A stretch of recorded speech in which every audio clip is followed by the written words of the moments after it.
Absolutely. That's part of that accreditation process that we had to go through. Emergency management. Mm-hmm. What do you do in case that you have a tornado or an earthquake? And we have those drills just like they do in public schools, and they know exactly what to do in case that happens. What are the hours of school at the facility? We start we start school at 8 o'clock, and it goes to 3 o'clock in the afternoon, and then we provide after school care for parents that need after school for their children till 5:30. Okay. And it takes a team to put all this together. Just one or two people can't do this. It takes a team that's designed to work together. And you all got this facility here, and you're all willing to work together, the teachers, the principal, the students. It takes a team.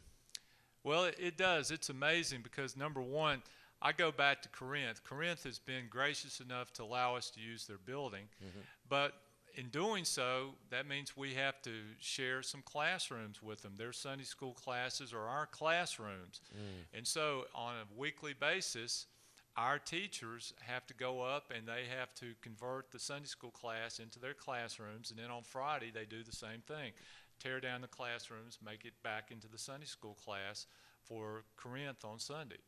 And they do not complain about that. They just go about it and do it. And like you said, it takes a total team effort on part of our faculty Hmm. in order to accomplish that. We have a strong board. We have 10 members on our board, which are they make all the policy decisions in the school, and Hmm. they work very well together. All of them have students at the school, so they have a vested interest in what goes on there. And even in our office staff, I mean, we have a secretary and a financial secretary, and that all works together. They have to, we all have to be able to communicate and to work together to be able to achieve the goals that we set. That is so amazing, and it's so right. And these kids, basically, they want to be kids, and want to be free. I'm sure you got a nice gym facility there, and a play time, and just to interact with other kids. We do. They, we have, of course, they go out at recess every day, but PE is one of our special classes that we offer, and we have a PE teacher that comes in and gives them some structure. Recess is more just like free play, Hmm. but PE is a structured course that we offer in one of our special classes. Along with, while I'm on that, let me say that we offer Spanish. We're ones we start Spanish in kindergarten and go on up through the eighth grade, and that's been one of the pluses, one of the positive parts of us, because being a mission-minded school, Hmm. we realize that we're not in a cocoon anymore. That we Hmm. have to, in order for us to reach out, we have to be able to reach out and speak in another language, especially Spanish, which so many people here in the United States speak now. That we hope that by the time they get to the eighth grade, that they have a proficient uh, learning skill in the Spanish language. Well, education has changed such in a drastic measure because these kids are so smart. Are you smarter than a fifth grader? A lot of us aren't. That's true, especially when it comes to technology and computers. A lot of times I may have to get one of them to show me how to work something on a computer, because I'm of a generation that I'm kind of a dinosaur when it comes to Hmm. technology and those type of things. But these kids, none of that scares them. They're not frightened of it. They know how to work those things, Right. especially anything on your phone or an iPad or anything like that. They know how to do those things. Well, everything's getting so high tech nowadays. A lot of people's mind, they think of a classroom, they think of a old green chalkboard and some chalk. It's totally changed from that. That's true.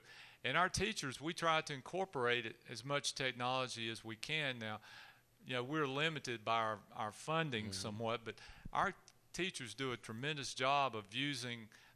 All of our teachers have a laptop which they use, and they pull things off of that to use in their instruction. Hmm. They have video cameras that they can plug into the laptop and project that up on the board. So we are in that technological age at Cornerstone. What are ways that the public, the people in general, other churches can get involved and support this and just, do their part. Well, we love to have people come in and do volunteer work. That's one of the things that we're always asking people. There are things to do volunteer-wise. But if you really want to help us, if you could, the funding is something that's always needed. We don't get any federal funding whatsoever, so we have to raise all the funding that we get. Now, some of that does come from our tuition, but tuition only pays a small portion of the operating expenses of the school. And so we are dependent upon fundraising for that. And, Right. if a church wants to take us on as a mission project, we have a few churches that do that help us every month. And if an individual wants to take us on as a mission project, we have a contribution system called Friends of Cornerstone that they can give, and if they can only give $5 a month or $10, then that helps, because all the $5 and $10, it adds up, and we have some people who are doing that. Wonderful. But that's the main thing that we need is our funding.